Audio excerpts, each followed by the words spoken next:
from the Radio for One studios in Franklin, Michigan. Welcome to the Detroit Cast. Big fan. A show not just free of charge, but free of FCC regulations. Thank you for your support of the Detroit Cast. Oh, there it is. And without further delay, it's showtime. Please welcome the Detroit Cast. Here are your hosts, Mike and Jay. Hello, everybody. Welcome to the show. Mike and Jay. Shalom, Biggie. Hello, Jay. Hello. How are you, my friend? Very well, thank you. All right. Having a good day. I am. Some beautiful weather around here, man. I just love it. Mike, how was your weekend in New York? That was good. Yeah? A lot of fun, yeah. Just so damn expensive. That city is so fucking expensive. Stay out of trouble. Well, sure. Yeah, no, we were good. We were good boys. We partied a little bit. Ran into Kathy Bates at a bar. She didn't recognize me. I didn't. No, No, that's weird. So I was like, hey. She got a picture, Mike. I know. get her But I was like, autograph? I didn't want to be that guy. I know, It was like I know. she just happened to be in the bar that we were in by our hotel. Excuse me, Miss Bates. Hi, Miss Bates. Hi, Kathy. You could just pat her on the head. She's And an a little, ironic she's twist, a little you gay. could have kidnapped her, Mike, and There you go. taken Snapped her her, in. fucking ankles. yeah, see how she felt Goddamn about that. sledgehammer. Yeah, Misery. Kathy Bates, Misery. Is that what she's best known for? I think so. You know, I've been watching a lot of Office reruns lately, so I also know her as Joe, the former CEO of Sabre. Yes. Oh, is that what? See, I got off the Office train for a while there. I don't know if She I had remember. like twin Great Danes. She came in after Michael left, or Yeah. right when Michael was leaving. Yeah. Yeah, she's good. So she's also known as high quality H2O. High quality H2O. Bobby Boucher's mama, That's right? right. Isn't she mama? Mama, who inspires a lot of what he does in that movie. You know? Oh, absolutely. Don't diss his mama.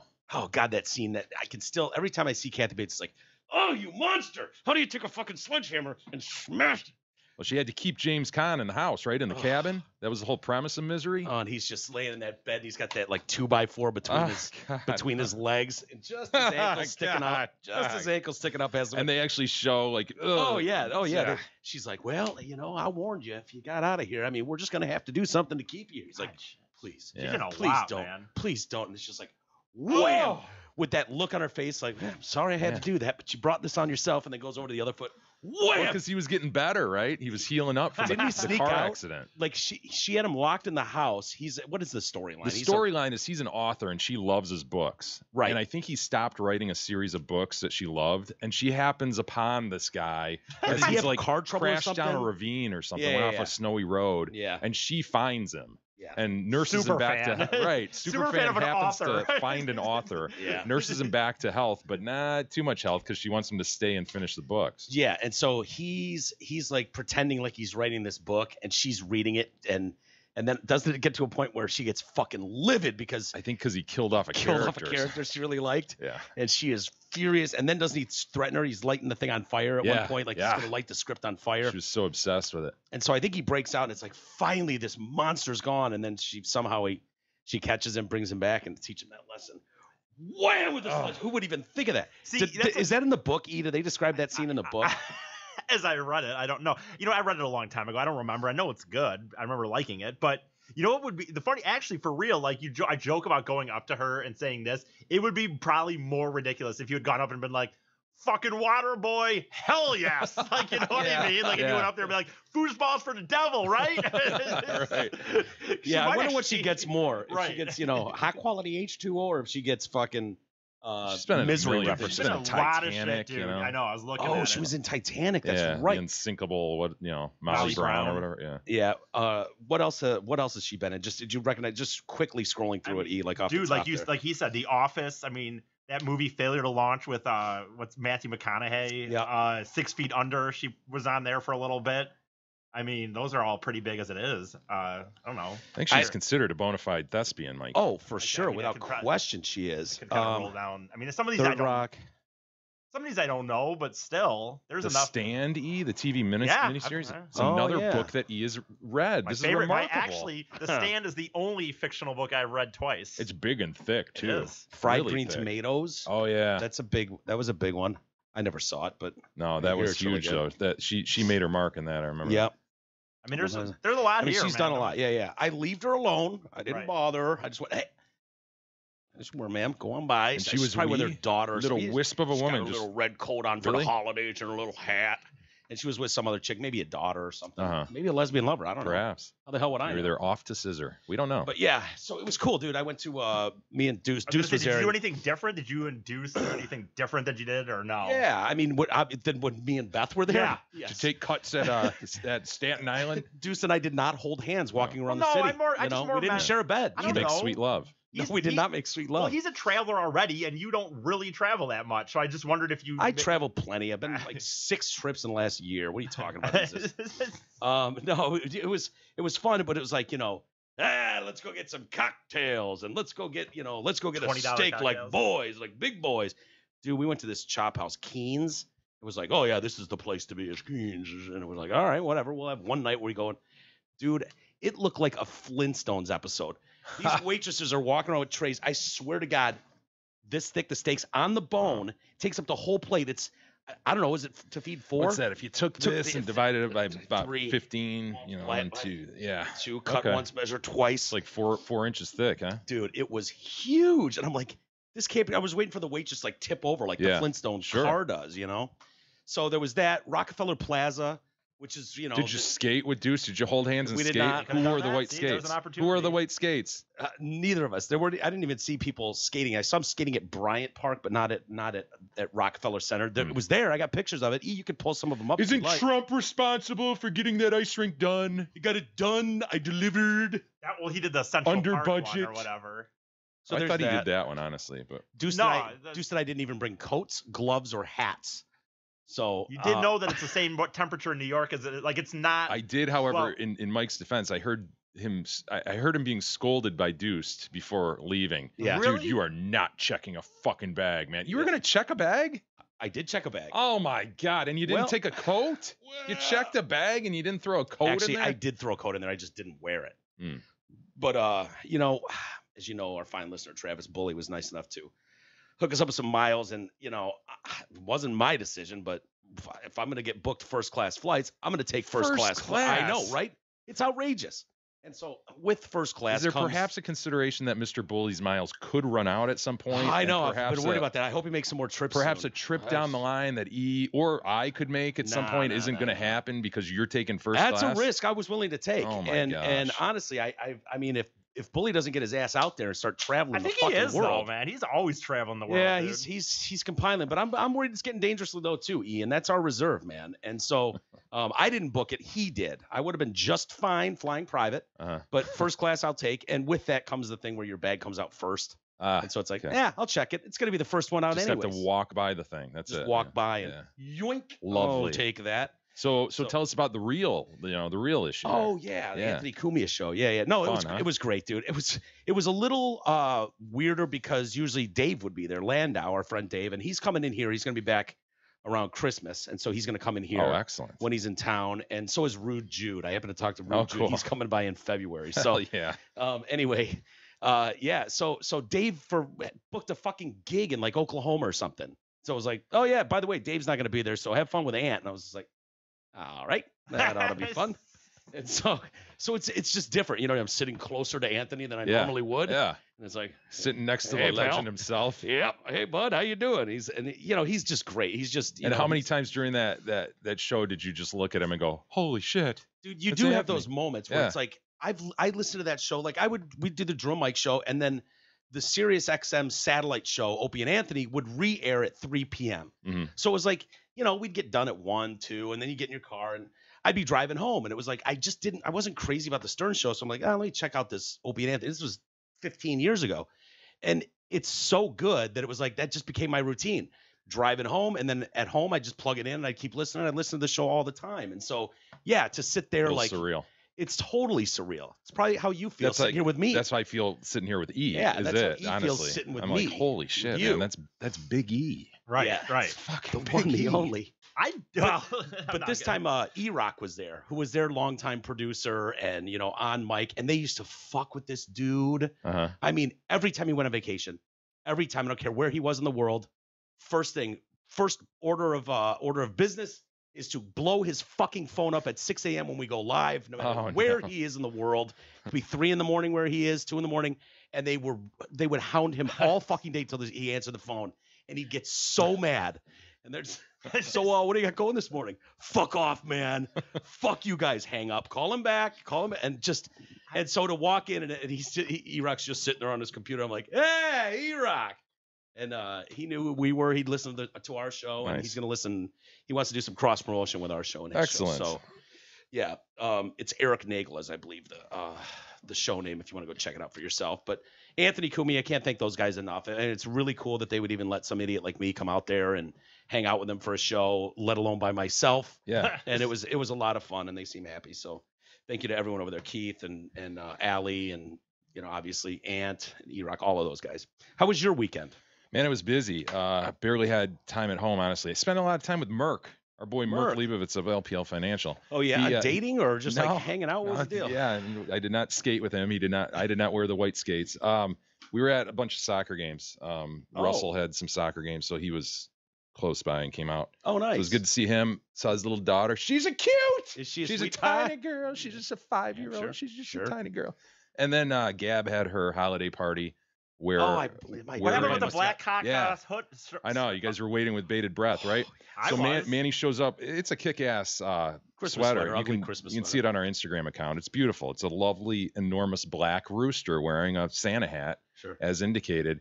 And Gab went the whole party without even it occurring to her. Has she been informed at this point? Were people laughing behind her back? Not in a mean way, but like it's a party of 40 people, so it's not as if he walks in and the whole place goes it's just you're mingling about. Everybody has these dumb sweaters on, right? Because again, Gab is 10 years too late on the ugly sweater thing. Sure, but be that as it may, everybody has them, so that he just kind of blended in as another dumb sweater, right? And it wasn't. And they've always got like a pun on him. His obviously with a big giant black cock rooster. It's a big black cock. It's a big black. And you noticed it right away and went, cute. And he was like, "You get it, Dad?" You're like, "Yes, son. I do. I think I got it." And your mom was like, "Cute Christmas Oh sweater." my gosh, look at the big rooster. Yeah. Just thinking it was randomly funny. It never occurred to her. However, we are wearing these damn things again on Christmas, as her brother is having the ugly Christmas sweater too, and her brother, her brother, the same sweater. Oh, dude.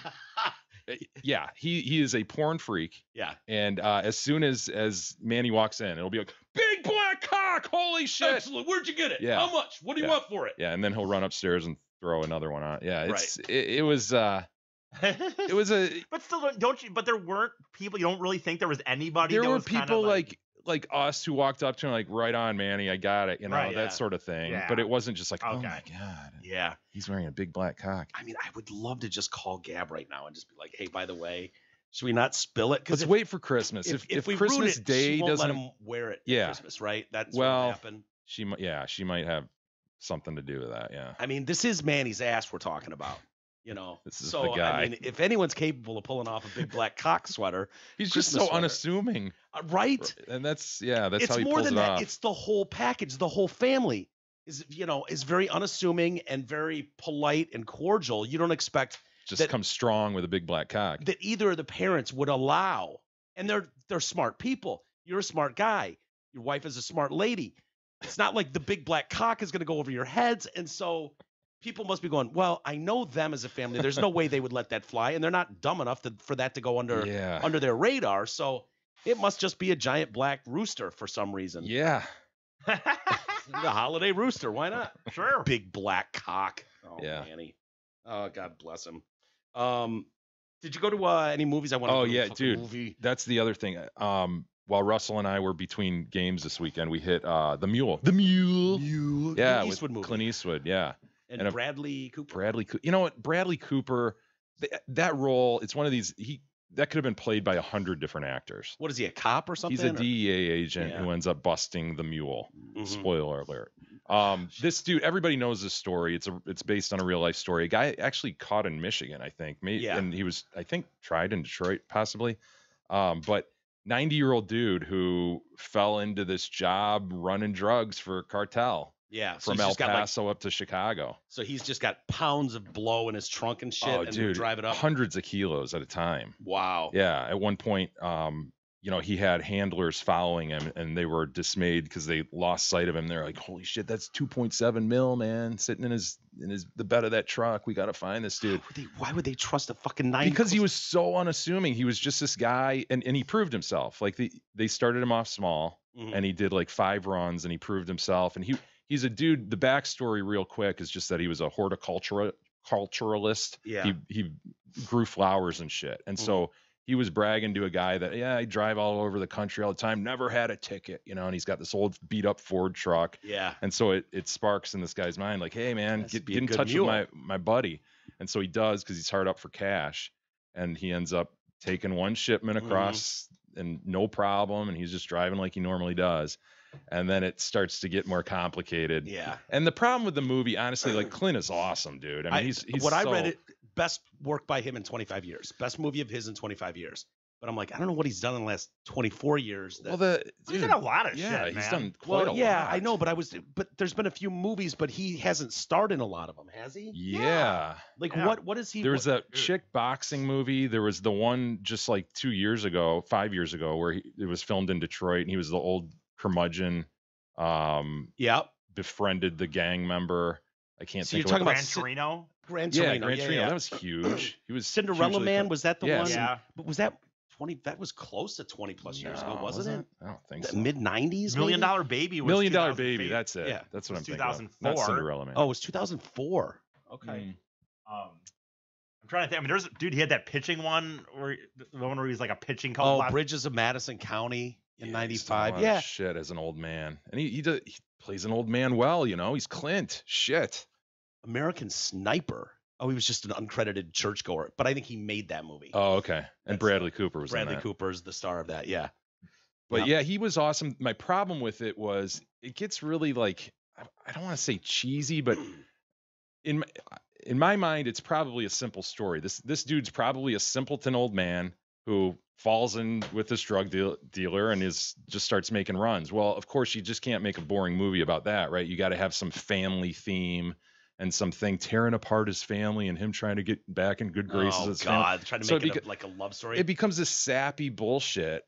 Is that done? Backstory. Is that done so that you will accept the fact that he's a massive drug mule for the cartel without hating him? That's part of it. Yeah. It never goes toward that. Dude, do you realize what you're doing? How this is affecting people's lives? It never goes there. Yeah. So yeah, the sappiness goes back toward his family. Right. Like, you were never there for us, and you're selfish and this and that.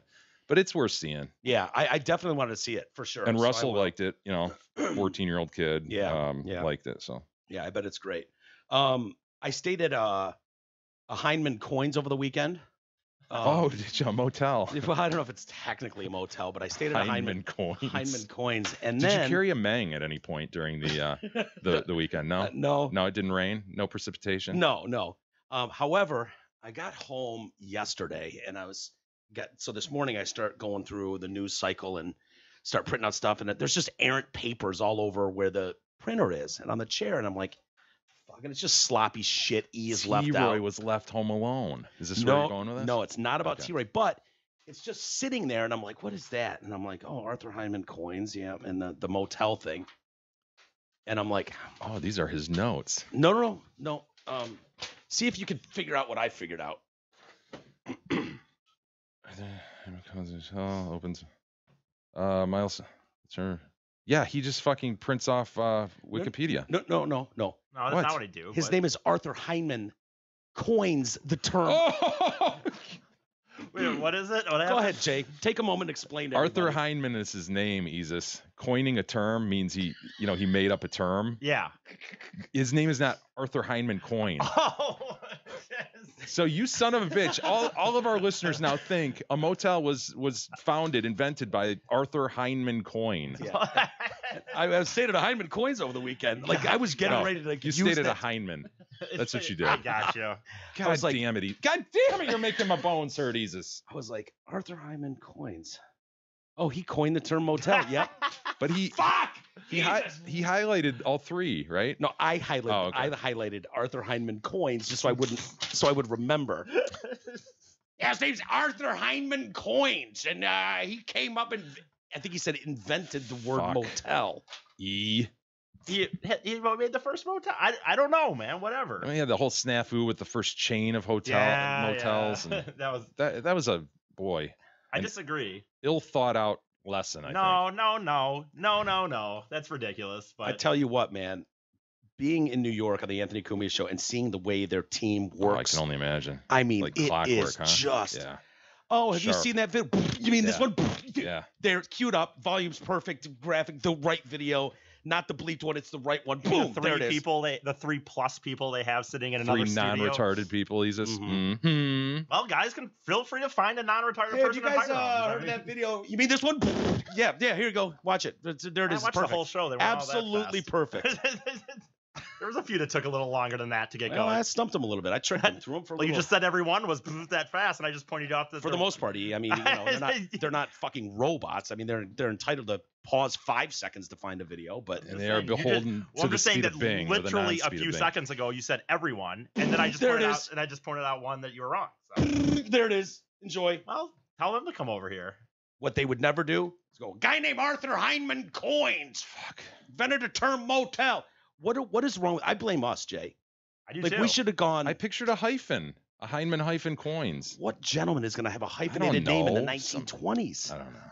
I mean, we got to just. Dude, there's a lot of information coming at us. You know, I understand We're trying to digest it all, and I'm a visual learner, and so I'm trying to look at that and look. I don't want to blame us, but at some point, I'm tired of coming back the next day or the next week and going, by the way, guys, when we said Arthur Heinemann Coins, God, are we morons? We cannot vet every word that comes out of the man's mouth.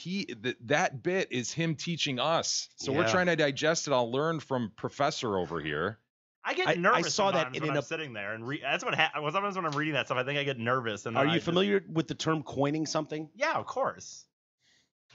Now he is. No, I knew the term. Of course I did. Hey, speaking of money, get it, Coins? Yes, I do. Does your money work as hard as you do? You will spend upwards of 45 years working to support your lifestyle, provide for your family, and set aside money for retirement. Do you know if you'll be able to retire on your terms? How could you know, Jesus? How could you know? If you don't have a plan, let Mark Leibovitz at LPL Financial help to make sure your money is working as hard as you are. Call Mark today, 248-626-2000. Ask for Mark. Jesus, did you have something you wanted to say there? Securities and advisory services offered through LPL Financial, a registered investment advisor. Member FINRA SIPC. You know what else I watched this weekend? I not only saw The Mule, but I watched a show called The Push on Netflix. Have you heard of Darren Brown? He's a mentalist, Mike. An illusionist, a magician. Oh, is this the one where you're going to kill someone? Dude. Yeah. Have you watched any of it? I did. Ian and I have both watched that. Yeah. What'd you guys think of it?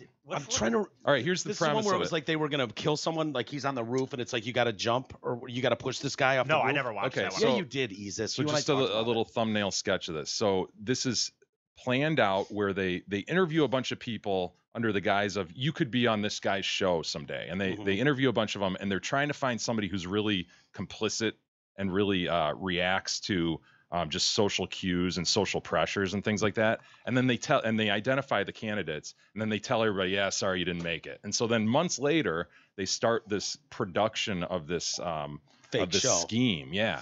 And so they do enough backstory with the actual subject, the guy who they're going to put through this process. And they do some backstory so that he has some confidence in some of the actors that are going to take part in this. So it's this long buildup to this hour and a half, I think, period, where the subject comes to what he believes is a charity event, and it's filled with actors, like 75 different actors, and the only person who's not an actor is him, the subject who's going to be put through this thing and asked at the end to push a guy off the roof. Yeah. And the whole experiment is to see if they can convince this guy through a series of pressure and just peer pressure. Yeah, basic peer pressure and basic just suggestion. So the guy that's going to be asked to push, I mean, they torture him, and he's like a behind the scenes like waiter, or isn't he, or something like that? Like, no, he's an IT guy, and he's asked to come to this thing because he developed the app that will help this charity. And so he's asked to come and network with other people who are going to be there. And hey, you were such a big part of this, why don't you come to this event? Yeah. But the part you saw was probably him in the kitchen. And they start with small manipulations. Like they ask him to, you know what, go ahead, just say those are vegetarian. We need to get those out. Yeah, got to get them out. I know they're not. Just put the little veggie flags in it. And and he's like, okay, you know, and that's not too big a deal. I'll do that. But you know, you see him kind of hemming and hawing. That's weird. Yeah, I'd rather not do this, but I'll do it. And they give him these little tests along the way, and they have him build trust in the certain people, and it gets worse and worse and worse. Yeah, he's asked to do worse and worse and things. Not to spoil too much of it, but he's asked to move a body. Yeah, the guy, I mean, it's been out for a while, so Okay. I'm not too worried about it. But the guy pretends to have a heart attack. Didn't they make a prosthetic dude? Yeah, they made a sweet dummy. I mean, it was amazing, like full-on Hollywood special effects. And they took this guy like collapses. Ironically named Bernie. And then they do kind of a Weekend at Bernie's thing to him. They have to move this body several times. And the guy's doing it. Like the shit they're asking this guy to do. It's incredible. But it's weird. The weird thing is it's like he didn't kill the guy. Right. The guy happened to die. And now the pressure's on him like, look, you and I are the only ones that know what happened here. This charity is counting on us. All the money we're going to make for the year is tonight. We cannot have this thing. If we can just move him to the back room and then we can have the event go off and then we'll alert the people that, you know. Immediately after. And he's like, really conflicted. And finally they get him to do that. And then it's like, if we could just put him in this box. Yeah. And it just keeps Doesn't going. he go down the stairs? Doesn't he fall down the stairs and shit? Yes. And then they're all on the roof and they're trying to talk him into like, which one of us is going to push him? We got to get rid, you know, like it was a suicide, I think, or something, if I remember correctly, maybe. Yeah, not to go too deep in the weeds on it, but the guy ends up on the edge of this building and he's being asked to push him off. And what they did was they filmed 4 different subjects. They went through the whole rigmarole with 4 different people. And 3 out of 4 pushed the fucking guy. Yeah. 3 out of 4 pushed the guy off the goddamn roof. I know. Isn't that crazy? Yes. Yeah, there's some. And they interview him afterwards. And they're just like, yeah, no, it was a really big learning experience that, you know, I really need to step up and do things I believe in and not go along with people. Like, yeah, you do. Yeah. Fuck. Dude, didn't they try to give them an out too? Like, hey, the pressure at the very end. Like, these people are not monsters that pushed them off the building. I thought there was some kind of disclaimer or something. Yeah, sure. Yeah. No, they tried to defend each of the people. Like, look, this is how the human mind works. Right. You know, I mean, people give in to pressure all the time, and this was just an extreme example. I think within an hour we could convince E to push someone off the roof. Honestly, E, don't you think? Okay, if we had all day to set up an elaborate ruse, I don't think so. Yes. Honestly, dude, I want to try it now. I'm way more stubborn than you think that I am at times. No way. Well. You can do it, but all right. It may not be today. It may not be tomorrow. But dude, if we came in strong, just like the 3 of us, like guys, this is us we're talking about. This is our livelihood. This is our thing. The whole thing's gonna fucking go down. We got to do something. We got to fix this. Jay, you got any ideas? Well, if it looks like a suicide, we just push the guy off the roof. But E hasn't done anything yet. Like Jay comes up with a killer idea. Yeah. I killed the guy or something. I don't know, dude. We're playing it out right now. Okay. And then in the end, it's like, dude, if you're going to be on this team and we got to be able to trust you, you're going to have some part in it. Jay came up with a brilliant scheme of him going off the roof. You're going to have to put a hand on this guy, dude. I think we can talk you into doing it. No way. No, the amount of planning and thought that went into this, though, is pretty incredible. It is an elaborate ruse. Yeah. Is it is it multiple episodes or just one long? It was just like an hour. And by the way, to the extent that if anything that you could talk me into something, it would be is that I have a bad deal with confrontation. It would not be because you're so much smarter. Dude, I'm not. Dude, you got a better. Your IQ is higher than mine. You're more pliable than I am, dude. You always sit here and say about pliable. You're the one who's always talking about, this kid had a haircut. I needed to have a haircut and stuff. I was in 6th grade. Yeah, but I've never done shit like that. You didn't have friends in school, so you didn't have to deal with peer pressure. I know. I was popular. I had to deal with peer pressure all the time. Jesus. Okay. Don't blame me for it, but I learned how to stand up for myself over the years. Did you? Okay. You did not want to show your gross fucking toenails on the show the other day. That's a way different situation. 15 minutes later, what was he doing? That's showing a way his gross different fucking situation. Toenails. He threatened to walk and quit. I will not show my toes. That's such a different situation. Fuck you, dude. Remember when I ran the Zot Ford loaner car into the tent? Oh, I do. He swore he was quitting right then. No, I didn't. That's not what I said. Went inside and got his keys. He did. No, I did not swear I was quitting right then. I said maybe I would. I said maybe I should just drive home. He was not what I mean as a snake, dude. Because it was fucking so bullshit. Mad. Obviously. Oh, E. No, it was bullshit. E. Shut the fuck up. That was bullshit. You know, I had some squishy brakes. I would have loved to have seen. I wish still to this day that it would have fucking absolutely fucked something up. It would have been awesome to me. Oh, it did. It knocked us offline for a while. Yeah. I really think I had to reach down and unplug that if I remember, or plug it back in. Well, the problem was you came in hot. I mean, you came in screaming. Now, in your defense, it wasn't your vehicle, so the brakes were different. You were still trying to get used to the pedals. Very much so. And when you came in, I mean, that tent right in the middle of the drive. God, I wish you would have fucking hit me, to be honest with you. That would have been well, he came in hot enough. And then you could have gone to jail and get raped. That would have been great. Here's the good part, E. You had been sitting in front of a camera for about 23 hours at that point, so I knew exactly where you were sitting. But what if you made a mistake? It would have been awesome. No, I don't make mistakes. Yeah. And I was filming it, and I would have loved when Jay came in and hit it, it was like, ooh, boy, that's close. He might have taken a leg out. and then he is just like on fire. He's never been so mad, but Jay won't move the truck. And so he is just pinned in there. He's knocked offline, you, dude. And he's screaming at us from inside a tent. Oh, he was so mad. He was most mad that he was offline. Oh, yeah. You fucking offline, you motherfucker. You unplugged it. And then he came out and he just, remember this? Yeah, he had just socks on. Around. Fucking stomped into the house, grabbed his keys. Yeah. Fuck you guys. Went storming out. He was so mad. In his defense, that is terribly frustrating when it's like someone has wronged you that you know you can in no way fucking beat up. So you know what I mean? Like, because if it was someone smaller, I would have let him take a swing. If it was TCG, I think he takes a swing at TCG. Yeah. But it's you, and he's like, even he's like, if I punch him, he'll kill me. So he was just kind of stuck dealing with it. I would have given you a freebie. I mean, I ran into your fucking tenty. That's pretty extreme, right? You should apologize for that. I forgive you for having that tent in the middle of the driveway. I forgive you for putting me through the stress of when you almost quit that day too, E. Forgive you. Forgiven. Everything's good. Yeah. Everything's perfect. Speaking of Zot Ford, hey, it's December, which means all the good boys and girls get a visit from Santa himself, and Zot Ford in Jolly Holly is celebrating its Built for the Holidays sales event. That means you pay what they pay. You don't have to be an employee to get employee discounts on select vehicles. For example, lease a new 18 Ford Escape as low as $123 a month, no plan, no problem, or lease a new 18 Ford F-150 Super Cab 4x4 as low as $144 a month, no plan, no problem, don't delay, because once St. Nick's finishes his holiday gift giving, Zot Ford's Built for the Holiday sales event will be finished too. Did you guys probably didn't. You're not really watching SNL that much, are you? No, but I heard, the flap. Trump ironically wants this to go to court.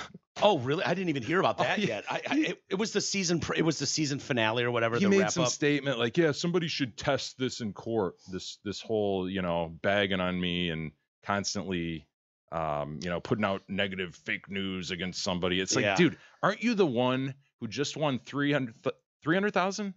Yeah, for a frivolous lawsuit filed against you. $300,000 in attorney fees for a frivolous defamation lawsuit filed against you, based on somebody using rhetorical hyperbole. Right? Aren't you the guy? To a political opponent. Yeah, but okay, somebody should test them in court. Yeah, it's absurd. Like, you're going to take on the Peacock. You're going to take on NBC, really? For criticizing the king? I mean, the president? Yeah, it is more. It's just absurd, and you wonder what the hell he's even thinking if he is serious about something like that. Like, honestly, I understand. He gets really mad after Saturday Night Live. It chaps his ass. He's been a guest on that show. He's been a fan of that show. He's friends with a lot of those people in the past, and he cannot figure out why does everybody fucking hate me so much. I legitimately care about this country, and these people hate me to the point where they take things out of context, and then they do these ridiculous sketches. Weekend Update is not even a news update anymore. It is just Trump to Trump to Trump to Trump to Trump. And there's never anything positive ever said. It is one big, giant bash fest on President Trump. Yeah. So if you're him, I can understand why he's like, Jesus Christ, man. This is exactly what he said. A real scandal is the one-sided coverage hour by hour of networks like NBC and Democrat spin machines like Saturday Night Live. It is all nothing less than unfair coverage, and Dem commercials should be tested in courts. Can't be legal, ? Only defame and belittle. Collusion. Dude. Collusion. Wow. Off your fucking rocker, man. Defamation? You're a public figure, should be sir. Tested in courts. Can't be legal, ? He's got to elaborate. And belittle. Collusion, ? He's just fucking pissed off because of the goddamn he is human. Yeah. He's been fucking hammered for 2 years. Yeah. every day. And the dude's an ego machine. Well, the problem is people that listen to that stuff believe all of it to a T. Like I get in so many, I'm just like, okay, I can't do this. I can't talk to certain friends because it's like they can't go 2 seconds without going, puh, you're not going to believe this. I just got a notification. Look what this fucker did just now. Yep, the stocks are dying because of him. Look at that. Look at that. And I'm like, okay, I know he's responsible for the death of religion, the fucking death of America, the stock exchange. No matter what the problem is, it's Trump's fucking fault. And there's a whole shitload of people who I respect and trust and love dearly who agree with that. And it's like, dude, can you not see the spin machine going every fucking day? Both sides blow so much ass. You know, illegals coming into the country is not even a problem. In fact, the country would fail if we didn't have more illegals coming in. It's like, yeah, that's fine, man. Bring all the ones you want in. Just make them come through the front door. You know what I mean? I'll invite as many people into my house as I could possibly handle. I just don't want them to crash through the windows and invite themselves in. Does that sound fair? Or no, he's just a piece of shit asshole. Got it. You know, and having virtually every major news outlet in this country doing this to him over and over and over and over, I can totally understand his people with frustration. certain personalities, it would be like, okay, got it. I understand their agenda, and I'm not going to take it personally anymore. But he absolutely takes everything personally. They figured out what his goat is, and they're getting it. It's his fucking ego all day long. Yeah. Well, the thing that I was talking about was, so I guess they did. Did they do some? There's some opening. Yeah, there was some opening sketch, black and white. Kind of It's a Wonderful Life theme where had he never been president. Yeah, and everything was like wonderful. Yeah, it's a wonderful life without him there. You know, Matt Damon was the host. Pete Davidson was not on very much. He came out at one point after his weird tweet or Instagram post. Yeah. Which is coming on the heels of the one he had a couple weeks ago or whatever. It seems weird, but he just came out at one point. They were kind of like, we should let people know that Pete's okay, I guess. And so they had him come out and just be like, hey, ladies and gentlemen, Miley Cyrus and Mark Ronson, whoever the musical guests were. He came and introed him. That was it. And then the only other thing he was in was like a pre-taped skit.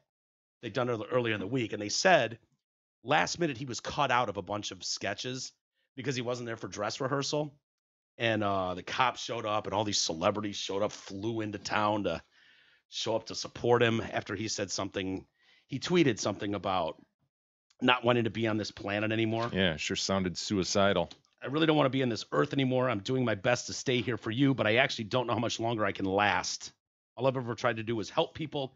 Just remember, I told you so. That's going to shake some people up.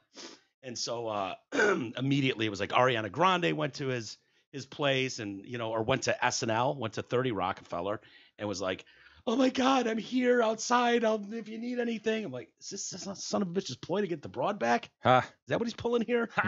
And then, a couple other people came in there and I guess the cops showed up and were like, tweeted out something like, Peter's fine. He is at Saturday Night Live. He's been accounted for. We've talked to him. But they were doing welfare checks on him because of that, and you can understand why. Yeah. I mean, a tweet like that, if I send that tweet out, more than likely it doesn't go anywhere that far. Someone like him, especially with a troubled past, it's going to be picked up by every media outlet, and which it was. I actually think that, honestly, I don't know what I wish he didn't have the part of like you'll see or what that end part. If he had the other part about don't say I didn't tell you so. Don't say I didn't tell you so. But the thing is, like, I think honestly, God, there is some positive to this because I think like everyone talks about these bullying bullshit and these kids in schools that hang themselves or whatever and shit, but they're just these little kids. They're just these high school kids that nobody fucking knows. And for this guy to have this Ariana Grande thing, and then he breaks up, and then people are saying that he should be dead, and it's like he's like, dude, they were saying that while they were dating. Okay, that too, and it's like, dude, and he's like, dude, I have legit depression issues. Yeah, I think there is some positive to be seen here to me to see like, dude, could people look and see where this fucking internet game ends for other people? It's one thing when it's some kid in a high school in like Kansas, and we don't even know who he fucking is. But once you see somebody that's like at this level saying, dude, I have issues and this is fucking crazy. Like, the problem is there's a lot of examples that we see in the media all the time of people and everyone says the same thing. We really need to take this more seriously. But what do you really do? I know. What do you do, people? You tweet something like, you know what? It's National Suicide Prevention Awareness Month. Do your part. If you know anyone, here's the fucking phone number. It's like, what are you really doing for people? Not that I can help Pete Davidson. But, I've been very open about my own issues. And Believe me, I've wanted to tweet that exact fucking statement 1,000 times. I don't want to be on this fucking planet anymore. I would never say I told you so, as if, because that sounds like I hate that part. Like you've told other people, if you could just do the right thing to save me, don't tell me I didn't tell you so. Like, no, dude, if that's done, that's on you. That's on him. That's on me. Like that's on anyone else. Intentionally placing guilt on people after you're gone. Right. Know? And that's really shitty and not fair, you know? And it's a devastating thing, but I think a lot of people know that feeling, you know, of like, fuck, it's never going to work out. It's never going to turn around. I'm never going to make a living. I'm a failure. I'm a fucking loser. I'm not funny. I'm not good enough. I'm not this. I stinks at everything. Nobody likes me. And then you go online and you post a picture and someone goes, huh, how many people have to clear off the plane? Get your fat ass on it. You go, God damn it. Those things fucking sting occasionally. Yeah. And you know what? I'm a big boy. Pete Davidson's a big boy. You make fat jokes at me all the time. I could have made one right there, and I didn't. Right. Well, he already took a line that I think was already used on him. Self-deprecating. See, I'm taking all your power away by shooting my own arrows at myself. Yeah, I know, I get it. I'm fat. How many guys do you have to take off the plane to get your fat ass on there? You're a big boy. Your girlfriend's way too hot for you. Fuck off. It gets frustrating. Some of that shit gets annoying. He's finally just deleting people. Fuck him. I'm not going to let you troll me like a dick for no reason, everything I say. So I feel bad for Pete. You know, obviously, breaking up with Ariana Grande probably did not help. They said he was in his dressing room at SNL all night in pajamas. That doesn't help the story either, because you just picture this like self-loathing. Yeah. Can't get out of my dressing room. I'm in my pajamas. And then during a commercial break, I guess he went out there and he needed a hug from one of the cast members. See, to me, this sounds a little odd. Like, I know. If you're truly that depressed and on the edge, are you at home in some like under your covers with a gun to your head? Are you really in your SNL office sitting in pajamas and walking out looking for hugs? Like, I guess everybody reacts differently to things, but that seems really odd. Yeah, I know. It doesn't seem like a bottom to me. In his defense, I think this all transpired on Saturday, and that show goes live at 11:35 or whatever, 11:34. And so if you're there in the afternoon thinking that you're in all these sketches, and it's like, dude, you got to go to work. Like, I've come down here in no mood to be on a microphone, and you just do. You have to. This is your job. You go do your fucking job. So if he goes lumbering into SNL, he's in his office, and then, you know, the Lorne Michaels or whoever's calling the shots goes, dude, we can't put this fucking basket case on stage. There's more important shit going on than for him. And so that's saying they should have put him on. Like, get on stage anyway. No, I'm not saying that. I just think this whole thing is a little weird that, he's in his office and he's in his pajamas. But that's why he would be there, not at home in bed. I mean, you know what I mean? Like, he probably was going to work thinking he's got to work, doing dry run dress rehearsals that they got to do during the day on Saturday. And then they're like, but wasn't he not there at the? I guess I am kind of confused on a timeline. He wasn't there for dress rehearsals earlier in the week. He was there on Saturday. Okay. My guess is that, you know, because he was supposed to be in a bunch of sketches. Gotcha. And then they had to last minute write him out. My guess is them going, look, let's keep him here, have him get his jammy jams on, and go lay down in his office, and we'll rearrange this shit. You know, we need to obviously get him help, but we don't want to leave him alone, send him home. Mm-hmm. That's not going to help. You send the guy home during the finale of the season. So, by the way, you keep saying finale of the season. There's no way it can be the finale of the season. Maybe for the holiday or the year. It's the what do they call it? The last one of the year, maybe, or something. I mean, they go to May. Yeah, what did they say? Fuck, I had it here a second ago. But yeah, it was the last one performance of the year. Okay. Shit. Well, it's fine. Never mind. No, that's all right. No, now I want to know.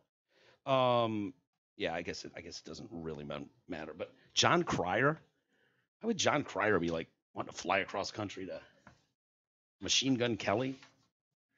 And then there was some, I don't know. I guess it started with some dust up between Kanye West and Ariana Grande, and I'd read the details to you, but I got so like these fucking guys worth $100 million each, like having like pissing matches on Twitter against each other. Kanye accused her of using him to promote the drop of one of her songs or something like that. Right, and something about mental health. She made and she was like, I got it. You know, instead of watching two grown men fight on Twitter, I think Kanye had it going with somebody else. Drake. Yeah. Okay, with Drake. Yeah.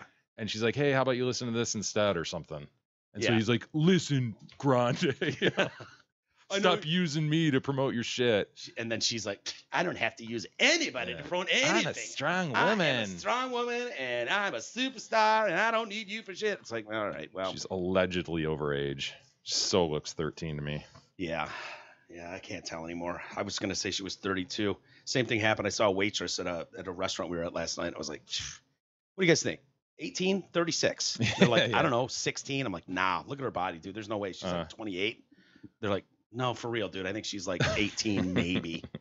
Well, she decided to wear that, not me. Don't get mad at me because she looks 36. Growing big now. Yeah, they're making them big. Hey, tackle ball. We haven't mentioned the good news on tackle ball today, but it's heating up, as you know. So stop by the Hamlin Pub to watch your favorite team on one of their numerous TVs and enjoy sports specials like the $7 medium hand-tossed pizzas, boneless wings, or Nacho Supreme. Of course, these specials are good at all 5 Hamlin Pub locations: Clarkston, Chesterfield, Rochester, and the 2 in Shelby Township. You guys getting ready for the big Miss Universe pageant tomorrow? Oh, of course. I mean, obviously. It still happens, huh? Yeah. Yep. I know who the front runner is. In fact, I could probably tell you who the winner is. It's going to be in Bangkok, Thailand. The finals tomorrow night, Monday night. Angela Ponce is Miss Spain. Assuming she used to be like Andy Ponce. Oh God, we've got a tranny and a transgender in Miss Universe. Yeah. Honest to God. Yes. First one ever. The pageant changed the rules. Seriously? Yeah. Seriously. Post-op. So it's not like there's a dong shifting to and fro during the bikini section. You're not going to have like a... Spain couldn't come up with a hot chick. No. They did. The hottest chick ever is a dude. Dude, nice vagine lips. Did she get... Look at... Give me some extra camel toe. That is a thick toe, dude. Can you zoom in on that toe, E? It is a thick hoof. That is a moose knuckle if I've ever seen one. Yeah. It's cloven. Yeah. Does that look like a dude's body or a woman's? I kind of usually they don't have the hips of a woman. Not very hippie. Yeah, it's not like the one we looked at the other day where me and E were like, "Oh my God, there's no hips there." But come on, Spain. You can't turn out just a natural beautiful chick. Those don't exist anymore apparently. Nope, the hottest woman we can find in Spain is a former dude. What a joke. The pageant changed one. In this image, by the way, the arms look like I think in the other one she looked saying she's got man hands. The arm, don't they look a little more defined in this one, like a little more manly arms, or no? I wouldn't look at her. I wouldn't look at that as a tip off, personally. But I would like to see the Adam's apple. I see that she has that covered up nicely. What's going on with the head there? Do you see what I'm seeing? Is there a little bit of mantissitis going on there? Yeah, maybe. Just a touch. I wonder if that hair is real. I don't know. I can't say. So the pageant changed one of its long-standing policies in 2012, which stated that participants should be naturally born women. Who needs that stupid rule? When you can turn a dude into a hot chick, why not? Angela says that by taking part, she hopes to highlight how misunderstood the transgender community is and how she also intends to send a message to the haters. One fucking story where Donald Trump doesn't come into play. Great. Send a message to Donald Trump because he doesn't want. He's questioning whether transgender individuals should be in the military. Wow, what an idiot. And they're all bullied and blah blah blah. She wants to bring awareness about the high rates of suicide within the community. And I get that. The problem is you're mentally ill. Well, the problem is the suicide rates change fuck all, whether you're post-op or pre-op or whatever. So thinking that all my troubles will go away if I just lop this dong off, throw some titties on and throw some makeup on, and I'm Angela now, 40% suicide rate, 40% attempt suicide at some point. That sucks. That's awful. But if you think going and getting this surgery done is going to fix something, the suicide attempt rates are identical no matter what. I'd be so afraid of buyer's remorse. Just be like, I mean, who doesn't love their dong, Yeah. Even if you're in that situation, God, wouldn't you pause? What would you pause, man? What would you regret more? Being a dude? I think that would be worse. Going dude to chick versus chick to dude. Of course. Can you unsew a dong on? And then get your vagine back in the game? Like, dude, I'm sorry I fucked you over like that and put that dong in front of your face. Can you come back and play on our team again? I would think it'd be easier to open your gash back up. Yeah. Than to fashion some sort of panouse, right? I'm sorry, I can't help but look at these pictures of her, and the only thing I see is the one article we read about how, oh yeah, that is basically an open wound that is forever going to want to close because it's not naturally meant to be there. Yeah. So in order to keep your vagina in operating order, that is a massive camel toe. Did she not get the balls removed? Fuck's sakes. Dude. Yeah. I mean, but yeah. Maybe she just really the want fact people that you to know need that a vagina is there. Yeah. You have to fucking deep dick yourself with, and this is their statement, not mine, the biggest, thickest dong, and I said blackest and veiniest. That was my addition. But they said the biggest, thickest dick that you can possibly stomach. Just to keep it open. Just to keep that yeah. fucker. Or You want to close up because your body's like, a day, man. a wound. Close that up. Scar it over. Yep. You don't want to get any sort of fucking neosporin near that thing. It'll shut down. And so I just picture 90-year-old transgender people like in the fucking hospital or in the old folks home doing their 15-minute squats on a giant black veiny rubber dong just to keep that gash open. So that's sorry. That is the other thing, man. Like you actually, I know you're kind of joking, but really, no, I'm not joking. No, not joking. Well, but you purposely went at older ladies because you knew that would be fucking ridiculous. But it's like, that girl's gonna grow up at some point. No, that's what I was gonna say. Not like 27 It's one thing when you look like this. You're right. That's my point, though. You're right. It's one thing when you look like this, when your stomach's like that still, and your body's tight, and your face is not wrinkly. Yeah. But dude, you're right. Like when you're gonna be 93 in an old folks home somewhere, and they're like, yeah, you want to take care of Linda? You got to every morning. You got to stuff this in her. They're just gonna let them close up, man. Yeah. I think old chicks like that are just gonna let them close. Really? Yeah. And then what happens? You just like stick a straw in the one hole so you can pee out of it? Yeah. Fuck. Thumb over a garden hose. I want to know what someone has to explain that vagine to me. Because some of them wear the sash around their bikini. I think he's exactly right. They've gone out of their way to show the camel toe, to be like, look, it's a real vagine. And she probably like took the padding off the bottom and everything, just to have it accentuated. Yeah. I bet she picked the suit out specifically. Like, where's my camel toe look best? Which one? The pink one or the blue one? Oh, the pink really shows. Hey, dude, this is like a Ken doll mound. Yeah. With just like. Is it possible, honestly, that she ripped off that cotton pad on the bottom? So that pad just lycra. Yeah, maybe. Sure. That looks like, I mean, we're a millimeter from Dr. Fashioned labia. Yeah. Yep. I mean, dude, that is quite a slice right in there. Yeah.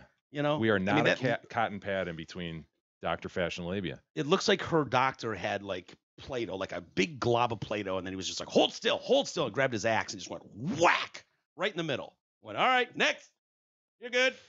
The old hatchet wound. Whack. Boy, oh boy. You're right about they forget the balls. You're right about that too. The more I look at it, there's not balls down there, dude. No, but it looks. But back to our original point about the hips, man. Dude, hips straight. Yeah. He's pretty straight down. Well, just because she removed a panouse, added a hatchet wound, does not mean she into a woman. Doesn't mean she's got childbearing hips. I love these quotes too because I get it, man. You're dealing with what you're dealing with in your mind. Whatever. Do you be happy? I hope you can find some humor in life and even laugh at yourself sometimes. I find it very easy to laugh when someone's like, hey, how many people do they have to take off the plane? Get your fat ass on there. Got him. All right, I'm out. But you're a big boy. You can handle it. I'm a big boy. I'm a good boy. So she says stuff like, Angela responded to Trump because he's talking about there was a leaked memo from the White House that came out. And one of the things he's talking about is changes to the law to define gender by biological traits at birth. What a monster. So she doesn't like that, obviously. Science. And so, she says, I always say having a vagine did not transform me into a woman. I am a woman already before birth because my identity is here. She's pointing to her head. Outsiders say what I can and cannot do, what I am and what I am not. No, I'm sorry.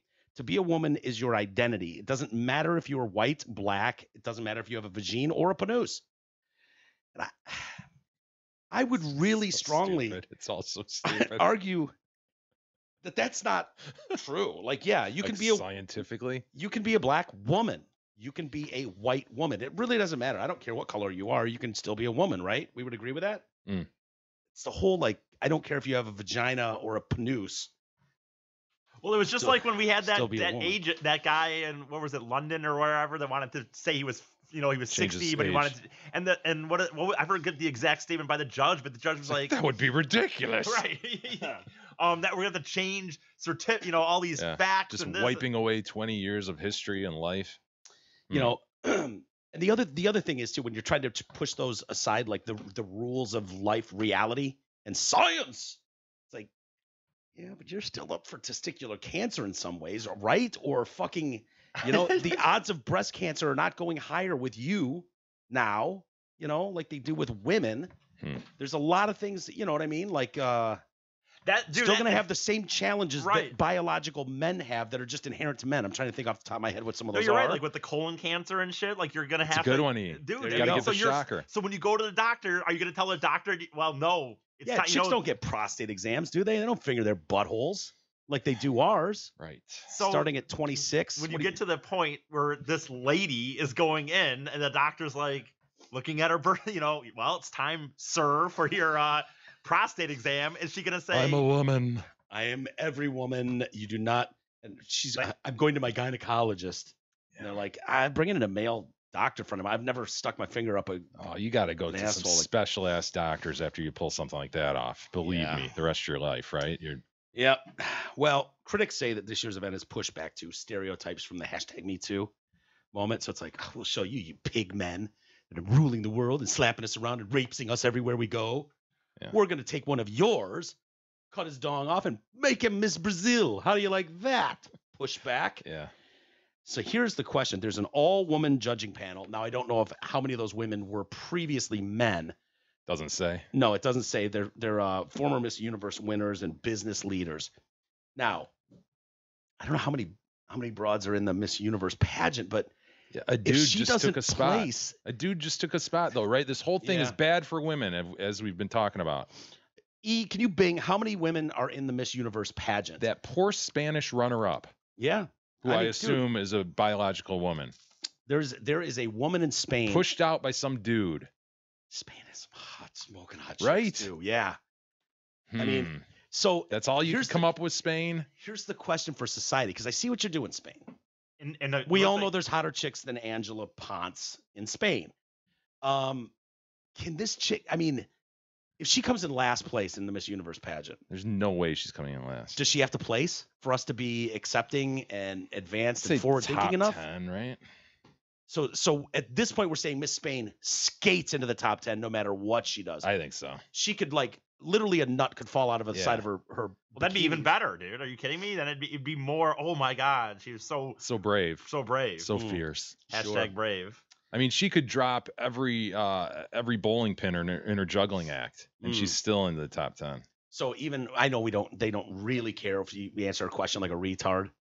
Obviously we've seen that doesn't affect your score. She's through. So yeah, I mean, what if she trips over her gown? She's through to 10. Through to 10, no matter what. Yeah, I think so. I think so too. Do you know how many? Between 80 and 100. Holy shit! Yeah, it's Miss Universe. It's big league. It's a big one. It's big league. Trump used to own it. Remember, I would go in there and I would watch Miss Teens. Is that the one? I thought it was. He just did the teen ones, but maybe you're right. Maybe it was. He owned Miss Universe too. Wasn't it Miss America? I thought he was. Well, I don't know. He owned a few of them. Miss Teen and Miss Universe. Okay. Yeah. In fact, they say it in the story that I was reading. Oh yeah. Okay. Miss Universe organization operates both pageants as well as Miss Teen USA. The pageant was owned by Donald Trump from 96 to 2015. Yeah, it's funny. Yeah. I think one of your This Day in Histories was the first Miss America. It was. So I would have thought that you would have kept up with that subject matter. And dude, that could have been a year ago. I don't know. A lot of expertise. There's been some controversy surrounding this pageant already because, of course, Miss USA, Sarah Rose Summers. Is she a dude too? No. I don't think so, unless they haven't told us. Miss Australia, Francesca Hung. She a dude? No, I don't think so. And Miss Colombia, Valerie Morales. Dude? No, I don't think so. But what they were doing is, I guess they made some video going, yes, very good, mocking some of the other contestants. Yeah, so they've been accused of mocking. Can't do that. One of the Asian beauty queens for speaking poor English in Instagram live stream. Yes, very good. What? Honestly, dude, Can you think of anything dumber than, okay, here we are. We're at Miss Universe pageant. Things starts in a couple days. We're finalists. We're in this thing. I know what we should do. We should go on Instagram and mock one of the fucking Asian people who speaks shit English. You've seen these chicks answer the Q&A. They are not Mensa members, Mike. I know. Is that the video? I think so. But you're right. How dumb could you be? I mean, in seriously. this climate. Yeah. What do you think about Miss Vietnam Nie? Oh my god, so she's fashion, elegant. Oh my god, yes, fashion. That's so the cute. word. And she pretends to know so much English, and then you ask her a question after having a whole conversation with her, and she goes, She's adorable. Huh? She's adorable. She didn't understand you. Miss Cambodia is here and doesn't speak any English, and not a single other person speaks her That language. idiot just Can you dancing. imagine? Like, Yeah. Francesca said that would be so isolating, and I said yes. I mean, and just confusing all the time. You at least have other. I mean, you do speak great English, and you have Boneheads. Dude, Spanish. I'm rooting for Miss Spain at this point. Yeah. You know what I mean? But there are I'm other pulling women for Miss that Spain. speak Yeah, but Portuguese. she speaks Portuguese. Yeah, I speak good English. It was really hard. For Cambodia. I thought it was going to be worse than that. Yeah, I thought it was going to be like the slant, Yeah. doing the slanty Yeah. eyes with your fingers. Yes, Chinese, Japanese, dirty knees, look at these. yes, check out these. Yes, I want to be Miss Universe 2019. Very good. Yeah, they didn't go there. No, they didn't go there, but Just morons. you just look at that, and all I can think, like, I could almost see the smoke coming out of the top of E's head, because that right there is The hot privileged chick. the hot privileged chick that can just be like, ah, Oh my God. and you know she's going to be driving a goddamn $200,000 SUV at some point, Just living in falls a into her fucking lap. huge house, and, Right. and her claim to fame is, I like walked on a stage in a bikini. You know she has to take several dongs for that, though, E. I know, that's you know? true. So that's don't true. discount that. That's Well. a good point. That's a good point. But sex, they like sex too. It's not like it's Yeah, but you're complete- taking dongs No, from a bunch of not old the good dudes, sex. you know? Yeah, and I wouldn't be so sure that they're dying loving sex, dude. That chick wants to be on Rodeo Drive. She does not want to be in the sack with some dude. Yeah, well, You know, and but she I mean, doesn't give a shit if he fucking bangs anyone he wants. You know what I mean? That's the way I Right. see it. She's gonna be that woman walking down Rodeo Drive with big glasses. Yeah. She's gonna have some stupid bag with a fucking dog in it. Just doing that because I did good in a beauty pageant once. My genes were really good. Right. Good genes from my family. So fuck all of you. You're right. You're I'm right. rich. That is my opinion of that video. So how many years until these things are gone? Do they stick now that we let dudes in? Like it's another like social justice kind of thing. Yeah, that's a twist of the story I didn't see coming. know? Yeah. We kind of saw these things limping off into the horizon the next few years, but Yeah. now you're using them as a platform for dudes, and Yeah. that could See, I thought we were going to lose female sports, but this is game changing when Yeah. you talk about, that dude that's just dominating. yeah, WNBA dunks will be Ugh. happening all the time now. Why wouldn't you? Swin Cash was making real money. I don't know who's relevant now. That league sucks balls. Everyone knows it. But dude, if you were a guy, dude, I'm trans. I'm leaving my team. I'm on this shit ass. I'm playing in France, making $60,000 a year. Fuck that. We man. are a few shameless dudes away from major changes in sports. If I got to take one for the team, man, what could I do right now? I'm just that shameless, where I could make money and I don't have to be super athletic, but I could dominate a chick. Yeah. What is it? What's the sport that I could just dominate? I don't know. 'Cause Table tennis? No, there's some No. pretty good chicks out there at table tennis. I've seen them. Wow, You might still have game left, Jay. You're in shape. Badminton? Shuttlecockery? Dude, you already dominated an Olympic. That's where I player. thought you were going. Yeah. Put me on the court. No, I said you haven't let yourself go to complete shit. Oh my though God! yet, But you know my worry over my Achilles. I can't move quickly. Yeah. So I've only got a few more quick moves in my But- Achilles. I'm convinced of it. Dude. I'm more and more convinced of that. I'm getting really I paranoid think that's about becoming these like an Achilles. OCD thing, to be Yeah. honest with you. You should go to the Like- doctor and see if they can just remove your Achilleses Put on in both some- feet and just, some you have to have Teflon. some wobbly feet when you walk now, but, then you don't have to worry about it anymore. Yeah, That's what you should do. that's what I should do. Get your Achilles clipped. I'm shocked by this, by the way. The average WNBA salary was $71,000. I mean, I know that's not a shit ton, but I'm kind of shocked by that. Who's the highest paid though? It doesn't. I can see who the highest. I mean, there's got to paid be is, someone that's making $1 but million. it says the maximum veteran salary is 113,500. You think that's high or? Yeah, kind of for a league that I don't think that anybody watches. Yeah.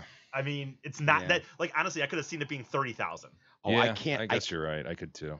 I can't wait till the day when we get to hearing people going, it's just not fair. I mean, men and women, those women work just as hard as the men do.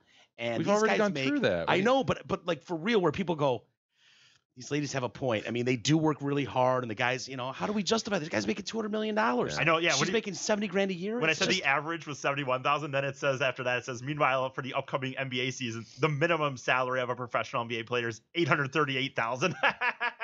Wait, what? The minimum salary for an upcoming NBA player is 838. For league NBA. Minimum. Yeah, that's my point. That's my point. When you say like, oh my God, they work so hard. Right. You mean it's based on demand? It's the market. Whatever. I'm a cheerleader, okay? I'm a Raiderette, and I work my butt off, and I have to pay for my own uniforms. Meanwhile, Derek Carr sucks a dick on the field, and he makes like $50 million. Yeah. It's not fair. Inequality. It's called. What do they call that? Jay, you've dealt with that. I don't know where you're going. The inequality of discrimination. I'm being discriminated against. Eyes up here, boys. All right, let's take a quick break. Judge, I want to ask your opinion on this. You hear about that kid from Baylor? He was like the president of a frat, accused of raping a girl, and they were like, yeah, he just got some like probation, doesn't have to register as a sex offender, no jail time. Do you remember that story from a week ago? I don't think we talked about it. But there's some outrage, obviously, at that sentence. Kind of reminds people of Brock Turner, the Stanford swimmer. But some interesting takes on that, and I wanted your opinion more than anything. So we'll do that next.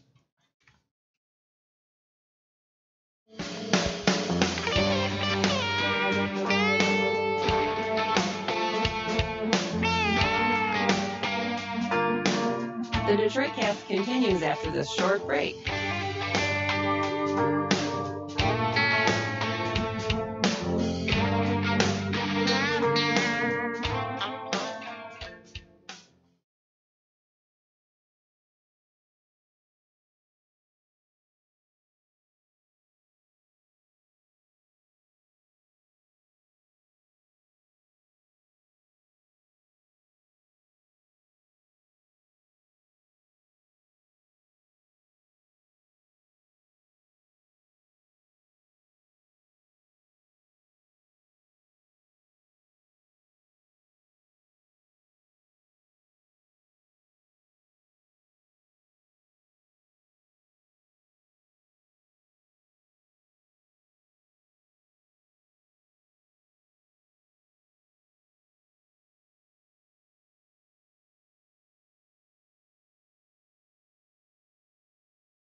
continues now, bitches.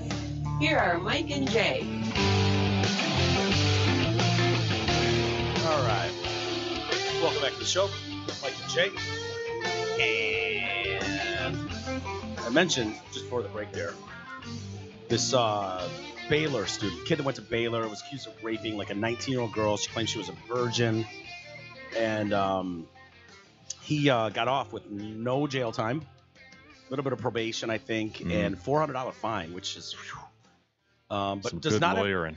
does not have to register as a sex offender. And Yeah. people are flipping their shit, you know. And so now people are digging in, kind of like that judge got all that shit in Northern California, the one that sentenced Brock Turner to, what was it, 6 months or something? Yeah. The swimmer at Stanford.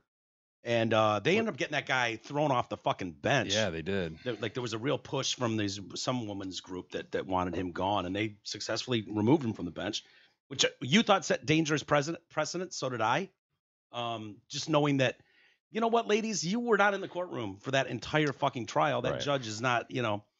So today, I'm reading stories, and it's like, the Texas judge, the district attorney, and the prosecutor involved in that rape case all went to the same school. Oh my God. And it's the same school as the guy that's accused of rape. Oh my God. So obviously they all got in the same room and went, dude, we can't send our Baylor boy down to Chinatown. How many students does Baylor have? You know, we're not talking about a small group of, you know, this tight community of students. This is a big school, man. It's a big ass school. And it just went through all the football. That's where I thought you were going to go with this story. Another tag on to the football problems they've had. Right, with the same type of thing. Sexual assault from players that were kind of getting broomed, you know, swept under the rug, because, you know, you got to get at least 6 wins in a season so you can get to a bowl game.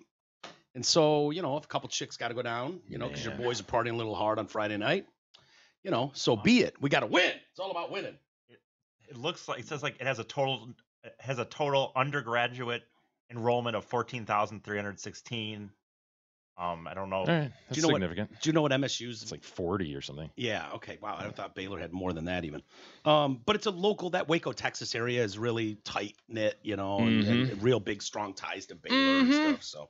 So, local leaders take that with a grain of salt. Oh, the leaders. Yeah. They argue that those connections to Baylor cast doubt on the handling of the criminal case against this ex-Phi Delta Theta president, Jacob Walter Anderson. He repeatedly raped a woman outside a fraternity party, allegedly. In 2016. No dumpster involved? It might have been close to one. Yeah. So anyway, okay, so they all went to the same school, so obviously that's why he got such a lenient. They're in cahoots. Collusion. He was indicted on sexual assault charges, but the agreement allowed him to plead no contest to unlawful restraint. Counseling, he's got to do $400 fine, which is not, dude, I wouldn't want to pay $400 right now. It's rough, man. I mean, that's tough. Could you just cough up $400 right now, E? I'd have to miss a weekend somewhere. I'd have to not go to a festival or something. Dude, where Tomorrowland? Would put a crimp on your. It'd be out. Hello, Tomorrowland. Get your hands in the air, Tomorrowland. 2019 off the table, right? Where is Big E? Welcome to Tomorrowland. Not here. Not here. Pay $400. Nope. Right. Sexual assault, $400. Boom. Look, listen. If you knocked out every friggin' judgment or prosecution or plea deal that involved a judge and a prosecutor and a district attorney who went to, say, Wayne State Law School, oh my God! I mean, everybody in that's just how practices it goes. in Southeast Michigan. Yeah, most of the people went to U of M, MSU, Wayne State, U of D. You know, of course, and the same for Texas. Would be true. Community leaders said they do not believe or have proof of collusion in the Texas case. Well, okay, why are we talking about this then? they don't believe or why have proof, but it's like, but it could be. Oh my God! It could be though. I suppose anything could be anything. It sure could. Honestly, this is a total non-story unless there is something regarding I have no personal proof relationship. that Mike has killed anybody, but he could have. Well, that's what I'm just saying. He was gone all weekend. Right. That's what they said about the judge in Northern California, though. They were like, well, he's a Stanford grad too. Yeah. Just like Brock Turner, who's going to Stanford. How do you answer that? I don't know. Fucking lots of people go to Stanford, especially ones living in Northern California. Mike, let me ask you this. How many unsolved murders in New York City were there this weekend? Well, and what were you doing while those unsolved gentlemen, murders we are not talking about people that may or may not have been in New York City around the time that crimes and murders were committed. I had nothing to do with that. I stand by that. So yeah, they said that the failure of the local legal system. It shows a failure of the local league. Does it? Really? Look, shows a failure. Listen, there could have been a million reasons why they settle at that, right? You know, why you enter a plea deal. You do it for certainty. You do it for efficiency, you know, cost save. Cost. They're looking at a case. Every case is different. You know, it's like walking up to a chessboard and the chess game is already like halfway played. Right. It's not as if you're starting from a power position and you're like, oh, we could take this guy down to Chinatown, put him in jail for 50 years. Mm-hmm. There could be some mitigating circumstances. Well, her story may be shitty. It's not an LA Law or Law and Order episode. It's the reality is, and here's where the problem is. And I don't know all the details on this. Some of these stories, there's so many of them, you can't do them all. But I believe, you know, you need evidence to prove something. You're not just going to go, oh, well, she said it happened, so that guy's guilty as shit, throw him in jail, and let's be done with this. No, that guy's going to mount a defense, and he's going to call it bullshit. And so they go, okay, what evidence do we have? She says she was raped, and then they immediately do a rape kit on her, and sorry, her but hymen is intact. It doesn't match up with what she says happened. That's kind of important. Right. That's very important. If you're going to allege that someone raped you repeatedly, you cannot have an intact hymen. Your hymen cannot be intact, and you can't have a non beat up looking vagina. I guess I don't know. He's going to leave some fluid Is that how it somewhere. Goes, Mike? They just look at it and goes, yeah, this looks good. Yeah, that thing looks like it went 12 rounds with the champ. Jesus Christ! Look what he did to that thing. Was he punching it all night? You know, I'm just assuming there are certain abrasions, things that they go, okay, these are the things you see with a rape victim. Right. Not making light of it, but for people to come in and just go, yeah. So maybe they had like zero DNA of the guy. You know what I mean? There must have been holes in the case, or let's probably assume there was until we're told differently, because they allowed this plea at a far lesser thing. They had to have a reason for it. Well, here's where this takes a fucking turn. Are we gonna Perry Mason moment? Hillary Laborde. She's a prosecutor who agreed to the plea deal. Graduated from Baylor Law School in 2002. You didn't mention that. Yeah.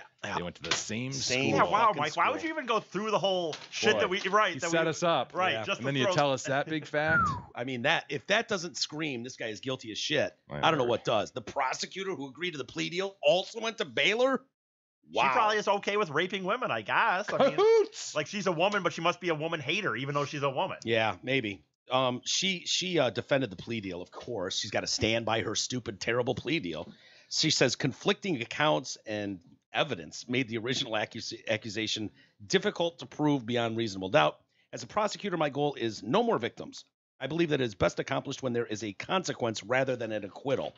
In other words, I was going to get my ass handed to me in court based on the findings that we have here. So we took what we could get. Paige Hardy, an advocate on campus for survivors of sexual abuse. God, that's a fun club. I mean, when you talk about just like where you want to be on Friday night, it is hanging with the Campus for Survivors of Sexual Abuse community. She said the university did the right thing, expelling him after an investigation and suspending the fraternity. But she said the outcome of the criminal case was a slap in the face. It would also be a slap in the face to our entire legal system if this guy was prosecuted just because #MeToo. That would also be a slap in the face. Baylor's problems stem from, in part, toxical evangelical narrative. Toxical what? Toxic evangelical narrative. Yeah. I thought you said toxical. I might have. I actually think you did say toxic. I probably did, yeah. I stand by it. It's a toxical evangelical narrative. You have these donors and these administrators oftentimes don't want to address the fact that students are having sex and students are drinking. Because what with the Lord and all, they can't be. We're evangelical. Why would they be doing that? In your defense, you had balls on the mind. I did. Yeah. Just as E did when he announced ecclesiasticals on his Grand Rapids station, right? Weren't you fired for that? No, God, no. I wasn't fired from that station. I left. My boss begged me not to leave. The church thing didn't have anything to do with your separation? I was begged not to leave, for one. Is that right? Yes. How do you describe begging? I told him a month before. I gave him a month. Get the fuck out! No, I told him a month before that I was going to come and leave and do this podcast. Get the fuck out! And he was very adamant that he really was like, dude, I really... That goes for cocksuckers and retards. Now get up off your asses and go. Well, he made me take another week to think about it. He told me that he had all these... He was like, he was shitting on podcasts. Get the fuck out of my house now. What's up? He was shitting on podcasts. He was trying to be like, Mike and Jay, they're going nowhere. Right. Well, Dude, we've got a wasn't- fucking tiny little fucking, religious channel. What are you doing?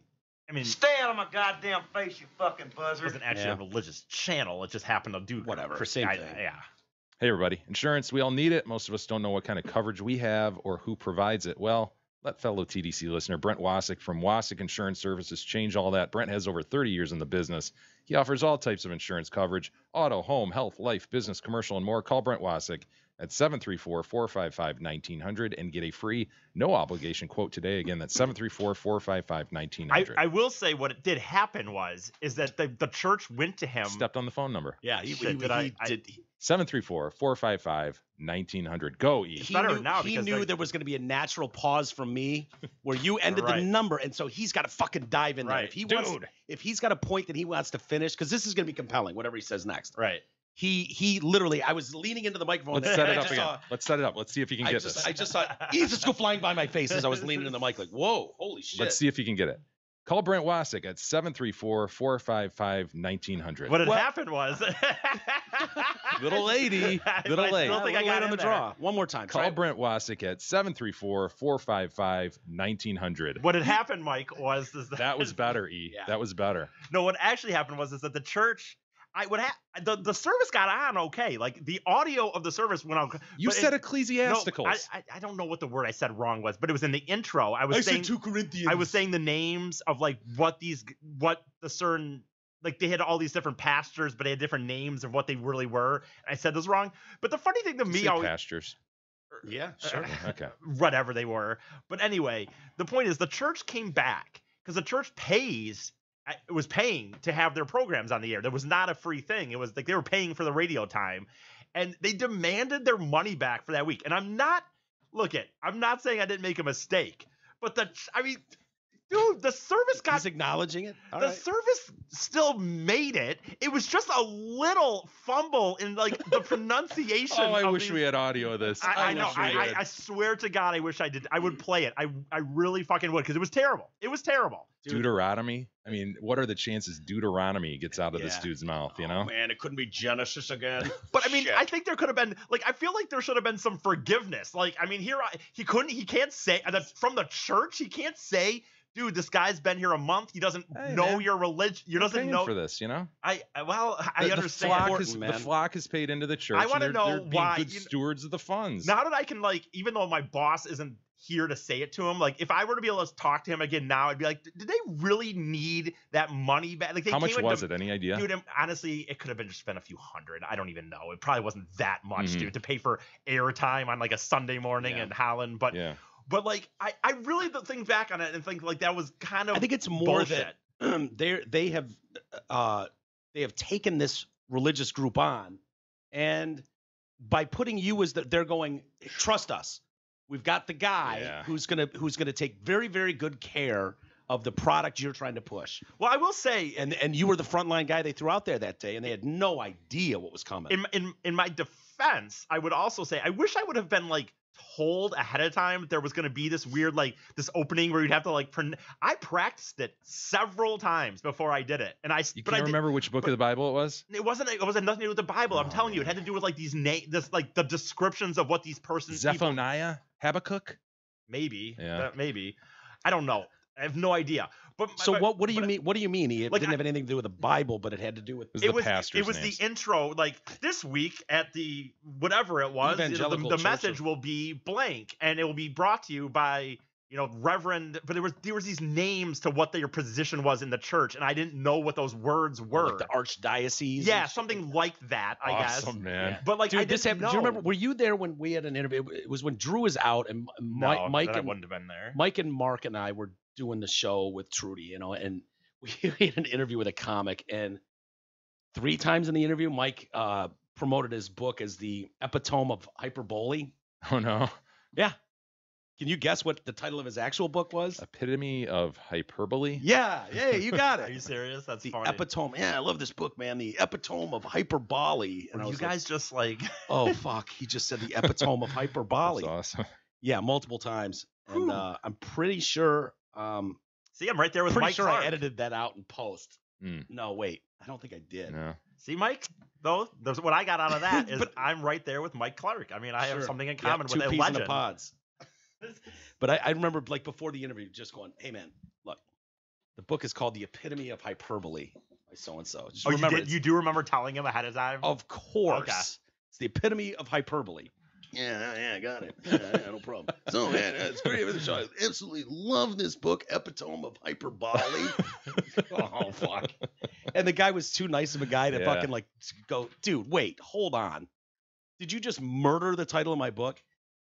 In Clark's defense, Epitome of Hyperbole is not the easiest thing for people to say. Those are 2 shitty words. Yeah, it is. It's like rural. Someone wrote a book called The Rural. Well, I can guarantee you, if I would give anything, and maybe I'll look again. I looked one time. I tried to look on their like website and see if it went back because we put all the church services online too.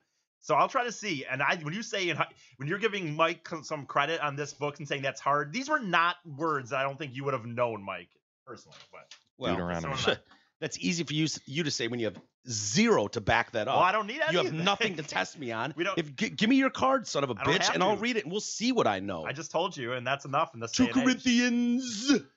I will try again. I went to the website because I don't know if they just don't do it anymore. But what happened in the end was they had to have. I still kept doing the church services. They just had some old dude that worked there would record the intro, and I would just play the intro as if it was. At that point, some old dude. It's probably like a 46-year-old guy. No, this guy was like 70 or something. Do you think they needed like more of a grand voice to open their show? He had a really good voice too. Yeah, for sure. Yeah. My voice is not for that. Yeah, when the organ music comes up and it's just powerful, you just feel join us. Big. I think you know what I'll look. Join us, flock. Yeah. Today's lesson from Pastor Jones about Deuteronomy. Plays a little clip from Pastor Jones, and he's the shit. Yeah. I can Ladies and gentlemen of the Lord. Are you walking as God's children? Where does that cadence come from? Who knows? The Lord has cometh, and he's cometh again. Where does that come from? In this holiday season, it's not about Santa Claus. Jesus. It's about a Jesus. Reason. He's the reason for the season. We'll be back after these fine words. Hi, ladies and gentlemen. Welcome to the program. Today we're talking about testicles, Deuteronomies, and we'll be back with more from the great pastor in a minute. Your mic's on. Oh boy. Do we have any email? We'll get some one of those mega church assholes tomorrow. We're running out of time. So we do have some email, Mike. Oh, I know where you're going with the mega church asshole. The Lambo. Oh, dude. God damn it! Read the room, man. You know what? I don't even want to go down this road right now because it's worth more than 6 minutes. Yeah. Okay. Well, hey, if you want to write in the show, send us your thoughts to email@detroitcast.com. Michael did so. He says, "Good day, King, Cockring, and Spooge Fling. 2 grievances have found me, but I'll apologize in advance if they've been aired due to my lack of driving time." And this is where he's going to go into why he doesn't listen. I mean, this is. Wait a minute. We're supposed to listen to this. Due to my lack of driving time, I have very little time to listen, so I may well have missed these being grieved. As you may suspect, the nature of your show doesn't necessarily lend itself to my children's sensitive ears. You got to deal with that, Michael. He's listened to a few episodes in the last month, and now he just says, "My God, man, you can't do that." I'm going with pussy and old man. If we say something, I haul off, and what a fucking cunt, that goddamn whore cunt, and you've got a 5-year-old in the back seat. And the 5-year-old goes, "Daddy, what's a cunt, whore, cunt, dick licker?" You go, "Sweetheart, those are adult words, and those are adults talking about that." And it's obviously a decent opportunity to, have the conversation. Have the conversation right there. You can do better than homo milk. Mm-hmm. Like your dad struggled with. You can go, "Well, son, sometimes there are cunts in this world. There are also whores in this world." You're a little young right now, so we'll elaborate more. But you don't want to be dealing with cunts and whores and dick lickers. And these guys are just talking about that. Well, with that intro, Michael wants us to put him to the grievance clock, so here goes. Who are these people that need to draw attention to themselves in large groups of strangers by offering "God bless you" to a random person after they sneeze? I was at the DMV the other day amidst a sea of equally disgruntled humans, wherein I heard a sneeze from maybe 20 feet away. The overly considerate person immediately next to me yells across the room, "God bless you!" with a jubilance totally unwarranted in light of their lack of any relationship. Not only that, the speed with which it was offered made me think she was racing someone to get hers in first. What are you trying to accomplish? Are you all impressed with how I treat strangers? All right. This is a stolen grievance, listen, is it not? I mean, it's a wrinkle off mine. I don't say God bless you. I think that's the dumbest thing ever. You've trained us not to say Yes, none of us do. Yep. At best, we'll say gross. Why don't you apologize to us for spitting shit all over our room? That is a fact. If someone in this room sneezes and the other person in the room, we demand an apology. It's immediately met with, oh God, would you not do that again? That was gross. Spitting on everything. Yeah. Yeah. So this we'll not call this a stolen, in my opinion. Oh, it's stolen in my mind. All right. Well, it's a wrinkle off that, obviously, but it's more this race to look like you care, I think, is the crux of his thing toward a stranger, which is an odd circumstance. I've definitely encountered this. And I don't know, is there another instance other than God bless you where this happens, where strangers will jump to the aid of someone else to show the other people in the room that they care more? Yeah, the hero, the wannabe quick hero, because you wanting credit for something takes not, like if you see walking an old lady across the street is harder than going gesundheit or God bless you. You know what I mean? Like offering the first, because second, third, fourth guy in to say God bless you looks like it's like, oh shit, I guess I have to say it too now. To be a hero, you must have risked something, right? Okay, is it? Yeah, well, obviously. Do we also see it when the early thank youer, the guy that wants to be first one in to thank you for dinner or something, and then the rest of the table is like, dude, we haven't finished paying the bill yet. And oh yeah, okay, he's right. Thanks, Pete. That was really your cool. group of 8 to 10 guys or whatever, or 8 to 10, with couples and the check comes and you see John pull out his card, just throw it in there and go, I got it, one bill, that's fine. Yeah. And they go back to the conversation, and then when she's coming back to hand the card back, there's going to be someone that's going to be like, hey, Pete, that was really cool. John, that was really cool. Thank you for picking up the tab. Runs over and does that French, the kiss on one cheek and then the other cheek. And then you're like, yeah, that was overkill, man. You didn't have to do that. Right. And then you're thinking like, how do I overdo, how do I outdo that? The rest of us were like, I was going to just quietly on the slide, like, hey, man, knuckle bump, whatever. Thank you so much. I saw what you did. But, now Cindy fucking, no, thank you so much for dinner. That was very sweet. Oh, yeah. Yeah, thanks. To the extent that Michael has identified a situation where people are trying to gain hero status with very little risk being involved, zero risk being involved, just trying to seek that, wow, you're a good guy kind of thing. I think it's bona fide. But because of the wrinkle off my main grievance of 5 years ago with the bless you thing, I'm going to go bona fide minus. Well, I know this is personal to you. You're a crusader for this, so I understand why you're going to want to hang on to that fucking bona fide just because of the topic. For me, I want a bona fide minus or something along those lines, but I can't, it's stolen as fuck, man. Okay. So I just have to say stolen. I mean, it's a bona fide grievance that Jay had 4 years ago. To him, it's just a thievery. So I'm not going to give him that.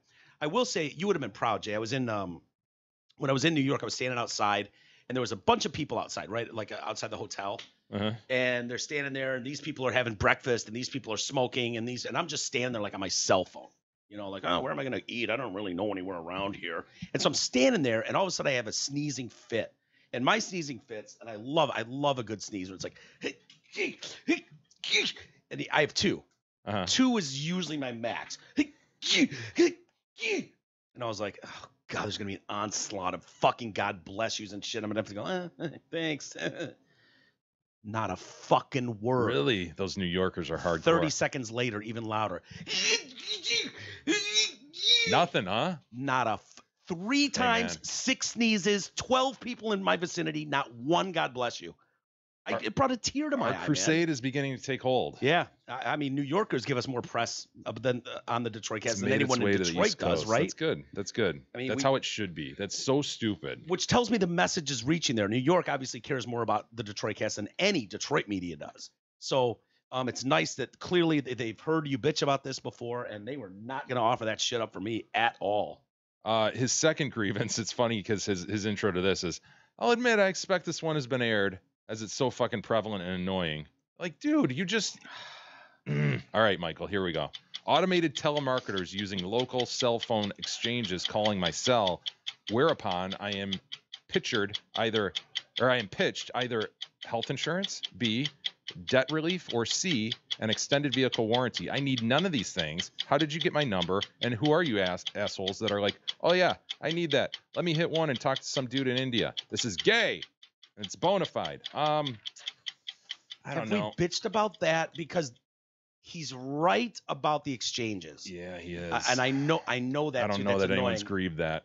But I think don't we just like go, oh, that's not already programmed in my phone, so I do not under any circumstances answer that call. If you're not in my phone, and yeah, you're not getting me to answer. No, there's no new additions either. It's like, why is he picking that up? My phone book is what I see people do that all the time. I can't believe like you just it's like, hello, yes, this is he. Yeah. No, I'm not interested. No, I'm not interested. I don't need help. God, click. Sons of, I'm like, did you just answer a fucking random call from 7 numbers you didn't recognize? What's the matter with you? Yeah. Never. That's your fault, Michael. This is I agree. It is kind of bona fide in a way. Bona fide Not minus really. maybe. Yeah, it is, dude, because they're trying the tomfoolery, the ballyhoo that's going on with these people. the trying wool to pull being wool. pulled. Trying to pull Let him leave wool a by message. going, oh yeah, I'm coming. Here I am at your phone. You know me. I'm the same area code. It's me. You know. Yeah, it's just bullshit. You get these, Southfield 248 whatever, and Yeah. No, I don't know you, man. I don't fucking know anyone in Southfield, let alone you. We'll save the rest for tomorrow. Sounds good. All right, let's get out of here. Isis, Yeah. anyone you need to apologize to, or No, I don't think so. just want to let you have that platform. Okay. Platform for a reason. All right, everybody, thanks for listening. We'll be back tomorrow, and we'll see you then.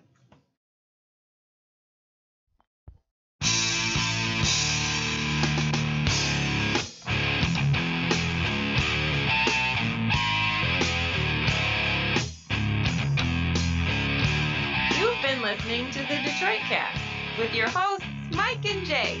From all of us at Radio for One Studios, thank you for listening. And as always, thank you, Detroit. Listen, Joe.